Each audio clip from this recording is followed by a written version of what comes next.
여러분, 운동은 하면 무조건 좋은 것이라고 생각하시나요? 제가 수십 년 동안 환자들을 보면서 늘 듣는 말이 있습니다. 원장님, 저는 매일 운동을 하는데 왜 더 아픈 걸까요? 라는 하소연입니다. 운동은 약이 될 수도 있지만 잘못하면 독이 되기도 합니다. 특히 60세 이후의 몸은 젊은 시절과 달라 똑같은 운동이라도 관절과 심장에 가해지는 부담이 훨씬 커집니다. 이 사실을 모른 채 젊을 때 하던 방식 그대로 운동을 고집하다가 오히려 병원에 오는 분들이 정말 많습니다. 안녕하세요.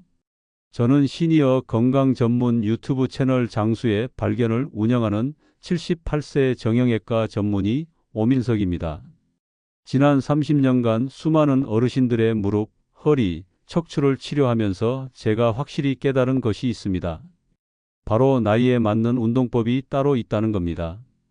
잘못된 운동은 수명을 단축시키는 지름길이 될 수 있습니다. 오늘 영상에서는 제가 실제 진료실에서 만난 사례들을 바탕으로 60세 이상이라면 절대 해서는 안 되는 최악의 운동 7가지를 말씀드리겠습니다. 자, 첫 번째는 줄넘기입니다. 줄넘기는 우리에게 가장 익숙한 운동 중 하나죠. 어린 시절 운동장에서 친구들과 함께 했던 추억도 있고 다이어트나 체력 단련을 위해 즐겨 하셨던 분들도 많습니다. 그래서 은퇴 후 건강을 되찾겠다며 줄넘기를 다시 시작하는 분들도 종종 계십니다. 하지만 60세 이후에 하는 줄넘기는 운동이 아니라 관절 파괴 행위가 될 수 있습니다. 얼마 전 66세 남성 환자분이 찾아오셨습니다. 은퇴 후 체중이 늘어 걱정되던 차에 인터넷에서 줄넘기 1000개면 유산소 운동 끝난다는 글을 보고 매일 실천하기 시작하셨답니다. 처음에는 땀도 나고 기분이 상쾌해져서 정말 건강해지는 줄 알았다고 하셨습니다. 그런데 2달쯤 지나자 무릎이 붓고 발목이 시큰거려 계단을 내려가는 것조차 힘들어졌습니다. 결국 검사 결과는 무릎 연골 손상과 발목 관절염이었습니다. 줄넘기로 건강을 되찾으려 했던 분이 줄넘기 때문에 병원에 오신 겁니다. 왜 이런 일이 생길까요?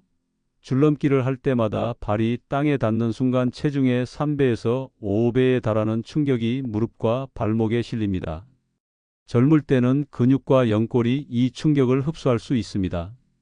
하지만 60세 이후에는 연골이 얇아지고 충격 완화 기능이 떨어져 작은 충격도 고스란히 뼈와 관절에 전해집니다. 이렇게 반복되는 충격은 관절염을 악화시키고 관절을 빠르게 망가뜨립니다. 줄넘기는 심장에도 큰 부담을 줍니다. 줄넘기를 1분만 해도 심박수는 급격히 올라갑니다.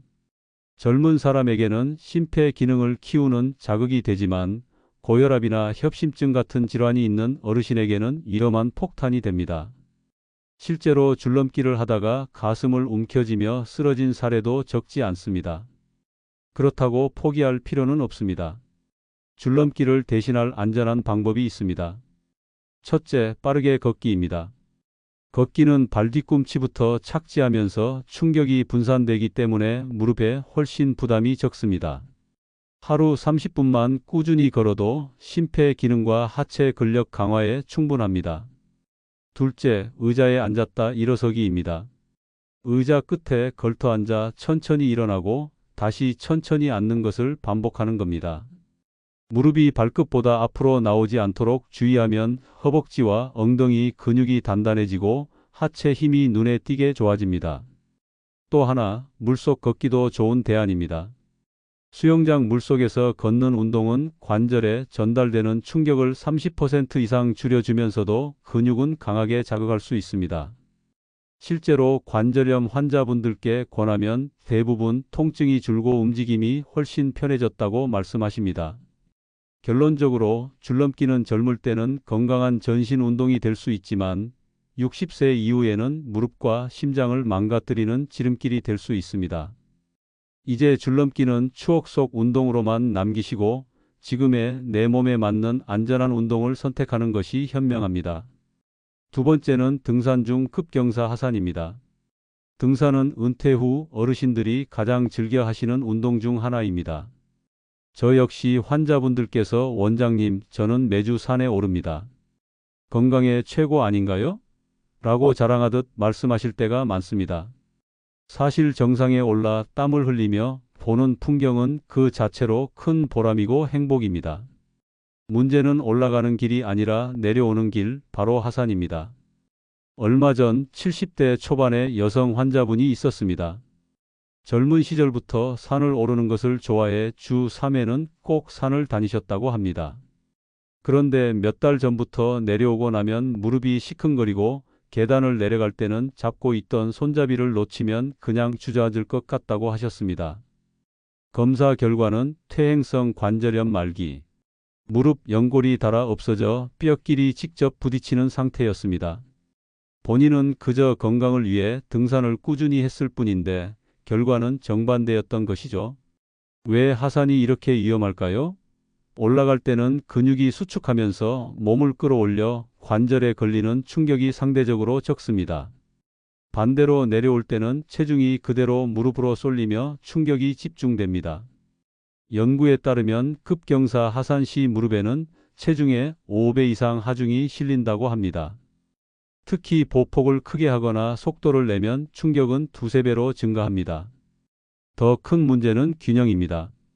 하산할 때 발을 헛디디거나 미끄러지는 경우가 잦습니다. 젊을 때라면 금방 균형을 잡을 수 있지만 나이가 들면 반사신경이 둔해져 작은 미끄럼도 큰 골절로 이어질 수 있습니다. 실제로 제 진료실에 오는 어르신들 중 내려오다 미끄러졌다는 이유로 허리나 고관절 골절 수술을 받으신 분들이 적지 않습니다. 그렇다고 등산 자체를 하지 말라는 건 아닙니다. 자연을 즐기며 걷는 것은 정신 건강에도 큰 도움이 되기 때문입니다. 다만 몇 가지 원칙을 지켜야 합니다. 첫째, 가능하다면 올라가기만 하고 내려올 때는 케이블카나 대중교통을 이용하세요.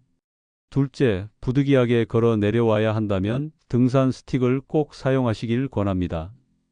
양손에 스틱을 짚으면 무릎에 가해지는 하중을 2030% 줄일 수 있습니다. 셋째, 보폭을 작게 하고 천천히 내려오셔야 합니다. 큰 보폭으로 성큼성큼 내려오면 충격이 커집니다. 작은 보폭, 무릎 살짝 굽힌 자세가 훨씬 안전합니다. 등산화 착용도 필수입니다. 밑창이 얇은 러닝화나 일반 운동화는 충격을 흡수하지 못하고 쉽게 미끄러집니다. 발목까지 잡아주는 등산화를 신으면 관절 부상 위험을 크게 줄일 수 있습니다. 결국 등산의 위험은 산을 오르는 과정이 아니라 내려오는 과정에서 나타납니다. 정상에 오르며 얻는 성취감은 분명 소중하지만 하산을 무리하게 하다 무릎과 허리를 잃는다면 그 즐거움이 무슨 의미가 있을까요? 등산은 건강을 지키는 운동이 될 수도 있지만 방법을 잘못 선택하면 오히려 평생 고통을 안게 만드는 독이 될 수 있다는 사실을 꼭 기억하시기 바랍니다. 세 번째는 계단 오르기입니다. 엘리베이터 대신 계단을 이용하세요 라는 말 많이 들어보셨을 겁니다. 실제로 각종 건강 캠페인에서도 계단 오르기를 적극 권장하죠. 짧은 시간에 심폐 기능을 키우고 하체 근력을 단련할 수 있다는 이유 때문입니다.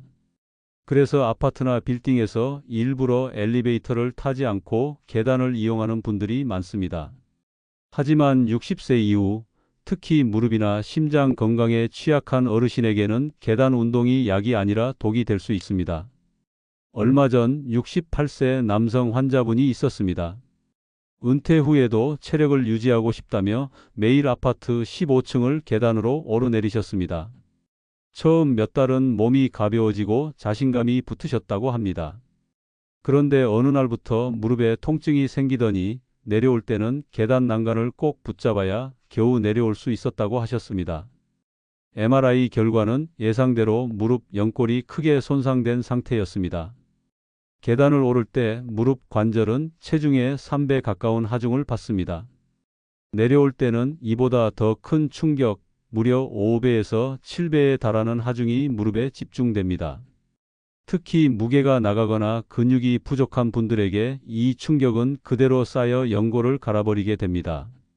연골은 한번 닳아 없어지면 다시는 재생되지 않습니다. 결국 관절염이 진행되고 계단은커녕 평지 걷기조차 힘들어질 수 있습니다. 심장에도 위험이 있습니다. 계단을 빠른 속도로 오르면 심장은 두세 배의 일을 하게 됩니다. 고혈압이나 협심증을 앓는 분들이 계단을 반복적으로 오르내릴 경우 가슴 통증이나 부정맥, 심하면 심근경색으로 이어질 수 있습니다. 실제로 제가 응급실에서 만난 환자 중 계단 운동을 무리하게 하다가 심장질환으로 쓰러진 경우가 여러 번 있었습니다. 그렇다고 계단을 무조건 피하라는 건 아닙니다. 중요한 건 방법입니다. 첫째, 계단은 오를 때만 운동 삼아 이용하시고 내려올 때는 반드시 엘리베이터를 타시는 것이 좋습니다. 내려올 때 충격이 훨씬 크기 때문입니다. 둘째, 계단을 오를 때는 짧고 가볍게 하셔야 합니다. 아파트 20층을 한 번에 오르는 게 아니라 34층 정도만 천천히 오르고 나머지는 엘리베이터를 타는 식입니다. 이 정도만으로도 충분히 효과가 있습니다. 셋째, 반드시 난간을 잡고 오르셔야 합니다. 아직 튼튼하다며 일부러 손을 안 쓰시는 분들이 많은데 작은 균형 실수도 큰 부상으로 이어질 수 있습니다. 속도 또한 중요합니다. 숨이 차고 심장이 두근거릴 정도로 빨리 오르는 것은 위험합니다. 운동은 결코 속도가 아니라 꾸준함에서 효과가 나옵니다. 하루에 5분, 10분이라도 무리하지 않고 반복할 수 있는 게 가장 좋은 운동입니다. 계단은 잘 활용하면 좋은 운동이지만 지나치면 관절과 심장 모두에게 치명적입니다. 특히 60세 이후에는 얼마나 많이 했느냐보다 얼마나 안전하게 했느냐가 훨씬 중요합니다. 계단 운동을 주 운동으로 삼지 마시고 가볍게 보조적인 활동으로만 활용하시길 권합니다. 건강은 무리해서 얻는 게 아니라 균형에서 온다는 점을 꼭 기억하시길 바랍니다. 네 번째는 윗몸 일으키기, 즉 복부 운동입니다. 많은 분들이 뱃살을 줄이려고 가장 먼저 떠올리는 운동이 바로 윗몸 일으키기입니다. TV나 군대 훈련 장면에서도 늘 보던 운동이라 익숙하고 효과적일 것 같다는 생각을 하시죠. 실제로 60세 전후가 되면 뱃살이 두드러지게 나오면서 이거 줄여야겠다며 매일 100개, 200개씩 윗몸 일으키기를 시도하는 분들이 많습니다. 하지만 이 윗몸 일으키기가 60세 이후에는 허리와 목, 그리고 복부 장기에 심각한 무리를 주는 운동이라는 사실을 아시는 분은 많지 않습니다. 얼마 전 72세 여성 환자분이 있었습니다. 아침마다 윗몸 일으키기를 50개씩 했는데 어느 날부터 허리가 찌릿찌릿 아프고 앉았다 일어설 때마다 허리가 굽은 채 펴지지 않는 증상이 생겼다고 합니다. 검사 결과는 허리 디스크가 악화된 상태였습니다. 그분은 단순히 뱃살을 줄이고 싶었던 것뿐인데 오히려 허리 건강을 잃게 된 겁니다. 윗몸 일으키기의 문제는 허리를 과도하게 굽혔다 펴는 동작에서 비롯됩니다. 이때 허리뼈 사이 디스크에 강한 압력이 걸리는데 특히 상체를 반복적으로 세게 말아올리면 디스크가 뒤로 밀려 신경을 압박하게 됩니다. 그 결과 허리 통증, 다리 저림, 심하면 걸음걸이까지 무너질 수 있습니다. 나이가 들수록 척추의 뼈와 디스크는 약해지기 때문에 젊은 사람은 견뎌내는 자극도 노년에는 위험한 손상이 될 수 있습니다. 또 한 가지 간과되는 문제는 목입니다. 윗몸 일으키기를 할 때 많은 분들이 목을 양손으로 감싸 쥐고 고개를 세게 당깁니다.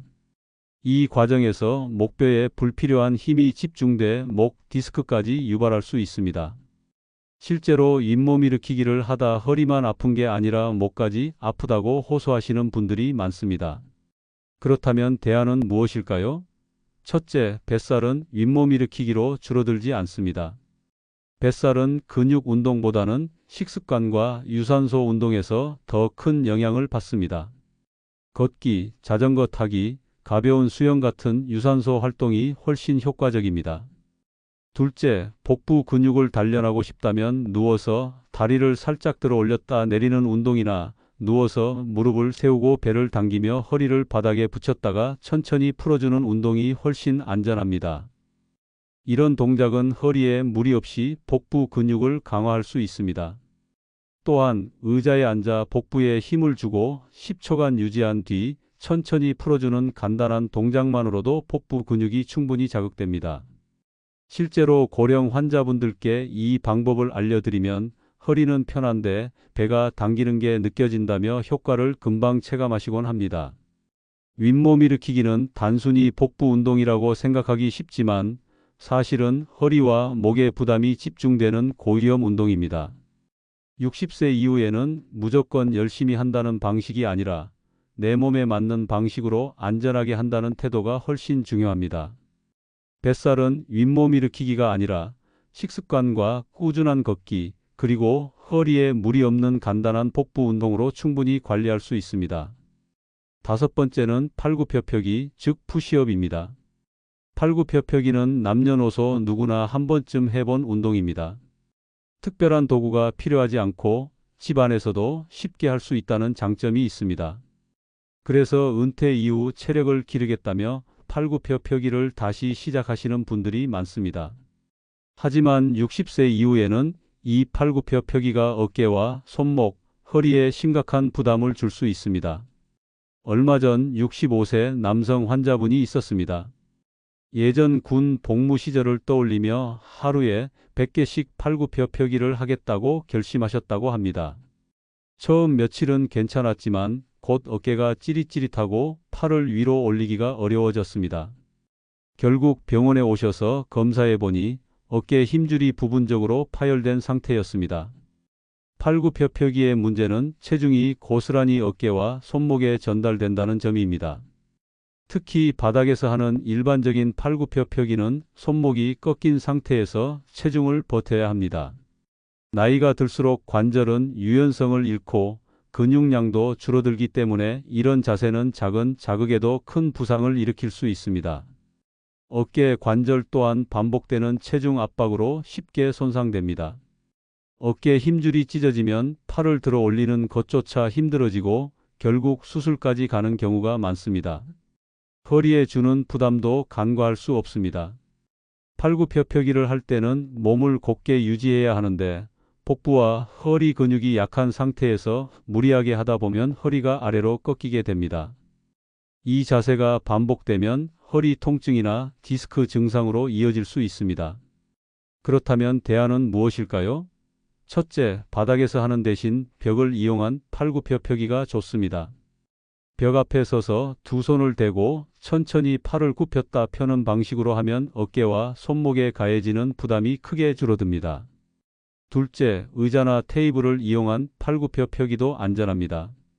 바닥보다 높은 위치에서 팔굽혀펴기를 하면 체중이 줄어들어 훨씬 수월하고 부상의 위험도 낮습니다. 운동 강도를 조절하는 것도 중요합니다. 한 번 하면 50개, 100개씩 해야 효과가 있다는 생각은 버리셔야 합니다. 오히려 5개에서 10개씩 천천히 매일 꾸준히 하는 것이 훨씬 건강에 이롭습니다. 근육은 한 번에 많은 양을 한다고 생기는 게 아니라 반복적인 자극 속에서 서서히 강해집니다. 팔굽혀펴기는 잘하면 상체 근력 강화에 좋은 운동이 될 수 있습니다. 하지만 바닥에서 무리하게 하는 전통적인 방식은 60세 이후에는 어깨와 손목, 허리를 망가뜨리는 위험한 동작이 될 수 있습니다. 벽이나 테이블을 이용한 변형 동작으로 안전하게 대체하시길 권합니다. 결국 중요한 것은 내 나이에 맞는 방법으로 운동하는 겁니다. 여섯 번째는 농구, 배드민턴, 테니스 같은 급가속급 정지 스포츠입니다. 많은 어르신들이 은퇴 후 동호회 활동을 하며 새로운 삶의 즐거움을 찾습니다. 특히 배드민턴, 테니스 같은 스포츠는 친구들과 어울릴 수 있고 운동 효과도 크다 보니 인기 종목입니다. 실제로 공원이나 체육관에 가보면 60대, 70대 어르신들이 배드민턴 라켓을 휘두르는 모습을 쉽게 볼 수 있습니다. 하지만 이 종목들이야말로 관절과 심혈관계에는 가장 위험한 운동 중 하나입니다. 얼마 전 70세 여성 환자분이 있었습니다. 동네 배드민턴 클럽에서 매주 3회 2시간씩 운동을 하셨다고 합니다. 처음에는 활력이 생기고 체중도 조금 줄어 좋아하셨는데 어느 날 경기 도중 갑자기 발목을 헛디디며 넘어지셨습니다. 발목 인대가 찢어지고 MRI에서 무릎 연골 손상까지 발견됐습니다. 회복하는 데만 몇 달이 걸렸고 결국 다시는 코트에 서지 못하셨습니다. 이런 스포츠가 위험한 이유는 바로 급가속과 급정지 그리고 방향 전환 때문입니다. 배드민턴이나 테니스는 짧은 순간에 전력 질주했다가 갑자기 멈추고 다시 방향을 바꾸며 뛰어야 합니다. 이런 동작은 무릎과 발목 관절에 엄청난 비틀림과 충격을 줍니다. 특히 연골이 약해진 60세 이후에는 작은 충격도 큰 손상으로 이어집니다. 농구는 더 위험합니다. 순간 점프 후 착지하면서 무릎 연골과 인대에 체중의 수배에 달하는 하중이 실립니다. 젊은 선수들도 십자인대 파열, 연골 손상으로 고생하는데 노년층에게는 치명적일 수밖에 없습니다. 게다가 운동 도중 상대와 부딪히거나 넘어지는 외상도 흔하게 발생합니다. 심장에도 큰 부담이 됩니다. 갑작스러운 전력 질주는 심장을 순간적으로 혹사시킵니다. 동맥 경화가 진행된 상태에서 이렇게 심장이 과도한 일을 하게 되면 혈관이 막히거나 터져 심근경색이나 뇌졸중으로 이어질 수 있습니다. 실제로 테니스 경기 도중 쓰러져 응급실로 실려오는 환자 중 상당수가 60세 이상입니다. 그렇다면 대안은 무엇일까요? 첫째, 친구들과 어울리고 싶다면 경쟁보다는 협력형 운동을 선택하세요. 가볍게 함께 걷기, 공 던지고 받기, 혹은 라켓을 잡더라도 셔틀콕을 3개 치기보다 가볍게 주고받는 정도로만 즐기시면 됩니다. 둘째, 순간적으로 달리고 멈추는 동작은 피하시고 일정한 속도로 꾸준히 움직이는 유산소 운동을 중심으로 하시는 게 안전합니다. 셋째, 만약 배드민턴이나 테니스를 꼭 하고 싶다면 반드시 철저한 준비 운동과 스트레칭을 하고 경기 시간도 1015분 이내로 짧게 끊어서 하셔야 합니다. 이 나이에는 이기겠다는 경쟁심보다 건강을 지키며 즐기겠다는 태도가 중요합니다. 몸이 따라주지 않는데도 예전 기량을 회상하며 무리하게 뛰다 보면 단 한 번의 사고가 평생 건강을 앗아갈 수 있습니다. 운동의 목적은 승부가 아니라 건강이라는 점을 꼭 기억하시길 바랍니다. 7번째는 오버헤드 프레스, 즉 무거운 아령이나 덤벨을 머리 위로 드는 운동입니다. 헬스장에 가면 흔히 볼 수 있는 운동이죠. 양손에 덤벨을 들고 어깨 위에서 머리 위로 곧게 밀어 올리는 동작 또는 바벨을 들어 올리는 방식입니다. 겉보기에는 간단해 보이지만 사실 이 동작은 어깨 관절, 목, 허리 모두에 큰 부담을 주는 고위험 운동입니다. 얼마 전 68세 남성 환자분이 있었습니다. 은퇴 후 본격적으로 웨이트 트레이닝을 시작하면서 나도 어깨 근육을 키워야겠다는 목표로 매일 오버헤드 프레스를 하셨습니다. 처음에는 어깨 근육이 단단해지는 듯한 성취감을 느꼈지만 몇 달이 지나자 팔을 위로 올릴 때마다 어깨 안쪽에서 걸리는 듯한 통증이 시작됐습니다. 결국 병원에서 검사해 보니 어깨 회전근개가 심하게 손상되어 있었습니다. 수술까지 권유받아야 하는 상태였죠. 오버헤드 프레스가 위험한 이유는 크게 3가지입니다. 첫째, 어깨 관절의 구조적 한계입니다. 어깨 관절은 가동 범위가 넓지만 그만큼 불안정합니다. 팔을 머리 위로 올리면 어깨뼈와 상완골 사이 공간이 좁아지면서 힘줄과 근육이 뼈에 계속 끼이고 마찰을 일으킵니다. 이 상태에서 무거운 아령을 반복해서 올리면 회전근개 힘줄이 찢어지고 만성적인 어깨 통증이 생깁니다. 둘째, 목과 허리에 가해지는 압력입니다. 무거운 무게를 위로 들면 몸이 자연스럽게 뒤로 젖혀집니다. 이때 허리뼈와 목뼈에 큰 압력이 실리며 디스크가 손상되거나 관절이 뒤틀릴 위험이 커집니다. 특히 복부 근육이 약한 60세 이상에서는 허리가 쉽게 꺾이고 이 자세가 반복되면 만성 요통으로 이어집니다. 셋째, 혈압 상승입니다. 머리 위로 무게를 올리는 동작은 혈압을 순간적으로 치솟게 만듭니다. 고혈압이나 뇌혈관 질환 위험이 있는 어르신에게는 뇌졸중의 촉발 요인이 될 수 있습니다. 실제로 무거운 무게를 머리 위로 들다가 어지럼증을 호소하며 쓰러지는 사례도 드물지 않습니다. 그렇다면 대안은 무엇일까요? 첫째, 어깨 근육을 키우고 싶다면 측면으로 드는 운동 사이드 레터럴 레이즈이 훨씬 안전합니다. 가벼운 아령을 들고 양팔을 옆으로 천천히 들어 올렸다 내리는 방식으로 무게는 12kg 정도면 충분합니다. 둘째, 아령을 들지 않고도 탄력 밴드를 이용하면 관절의 부담을 줄이면서 근육을 강화할 수 있습니다.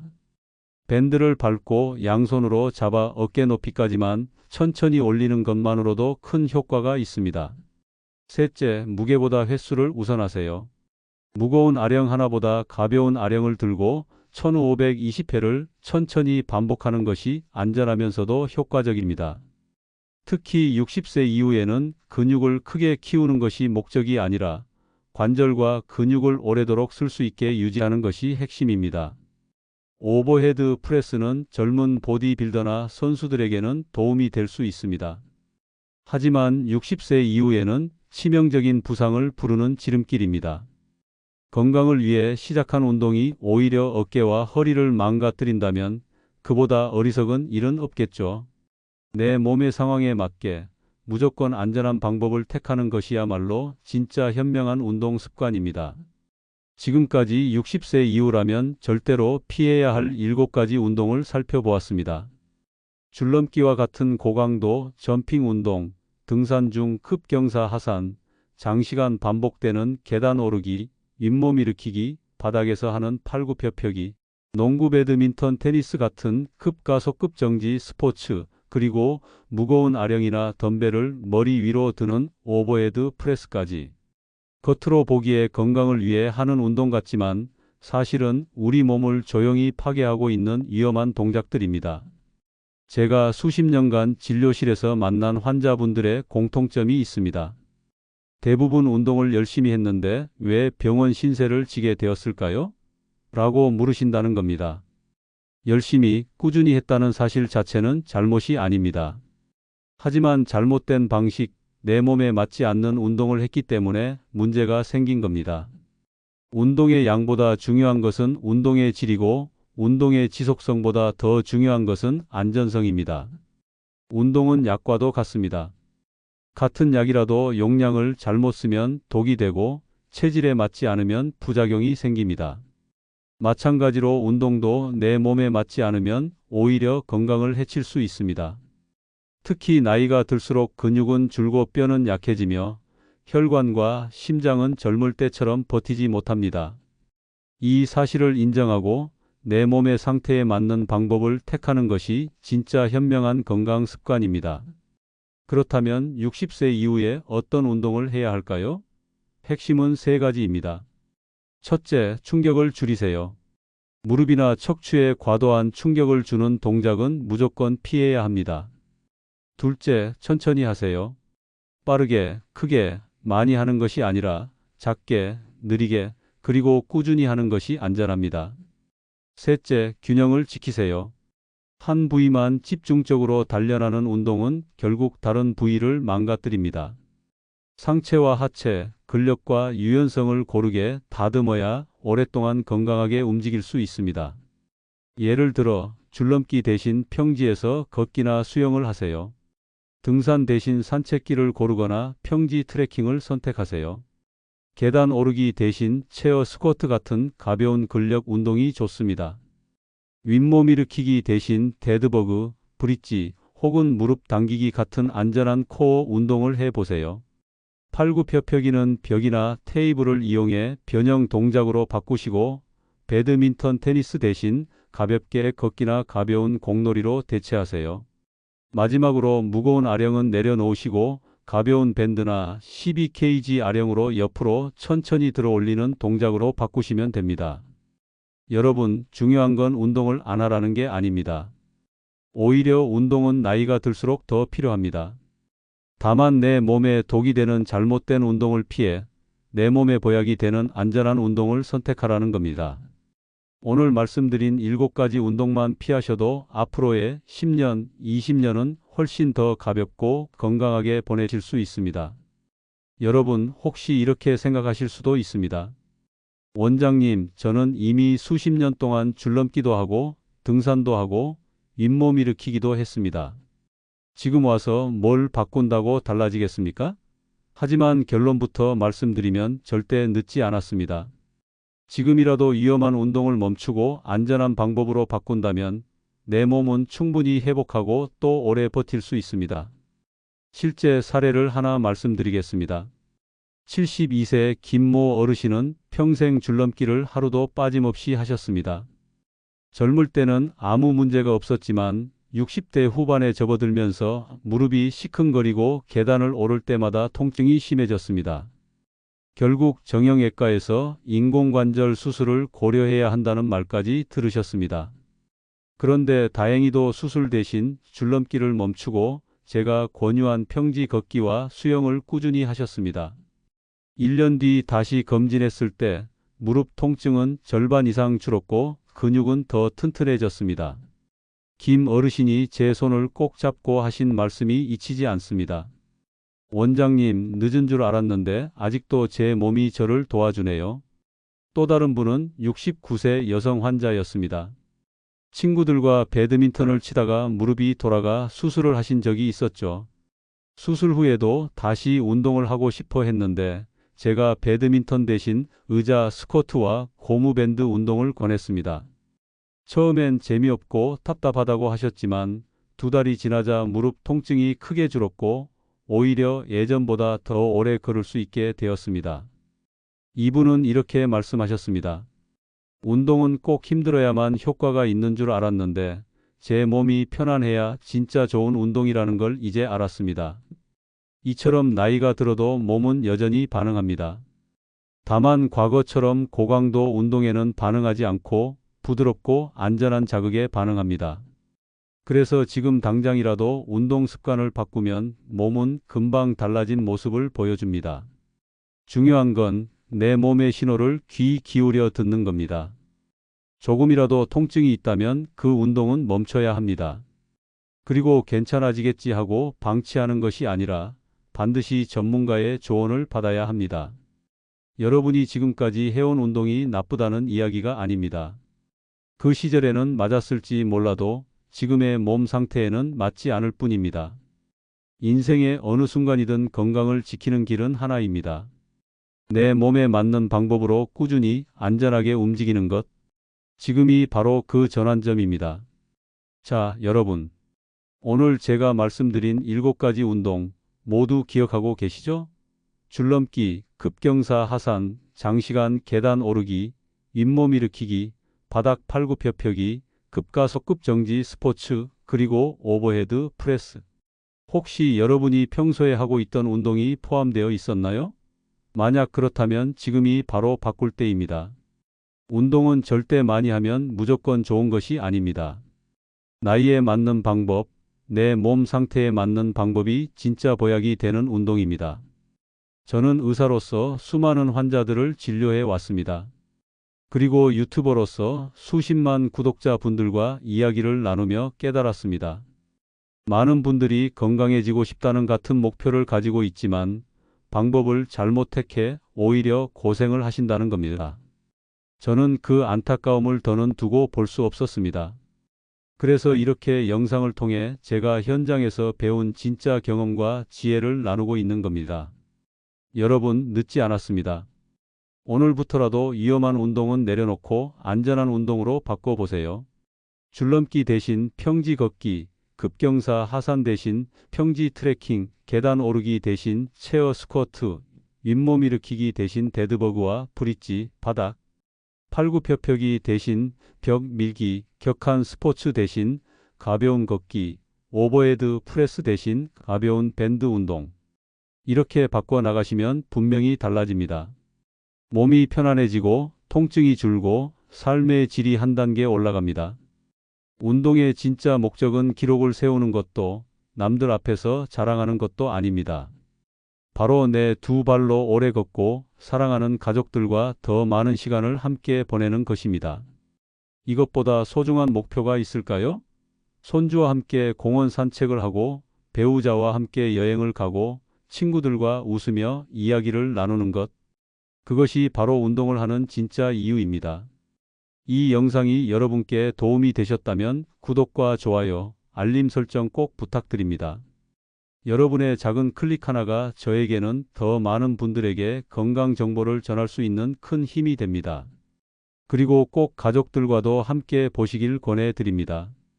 혹시라도 부모님, 배우자, 형제, 친구분이 아직도 이런 위험한 운동을 하고 계시다면 오늘 영상을 같이 보시고 더 안전한 방법으로 바꿀 수 있도록 도와주세요. 저는 앞으로도 여러분의 건강을 지키는 데 도움이 되는 진짜 정보만 드리겠습니다. 장수의 발견, 여러분이 건강하고 행복한 노후를 살아가실 수 있도록 끝까지 함께 하겠습니다. 늘 건강하십시오. 감사합니다.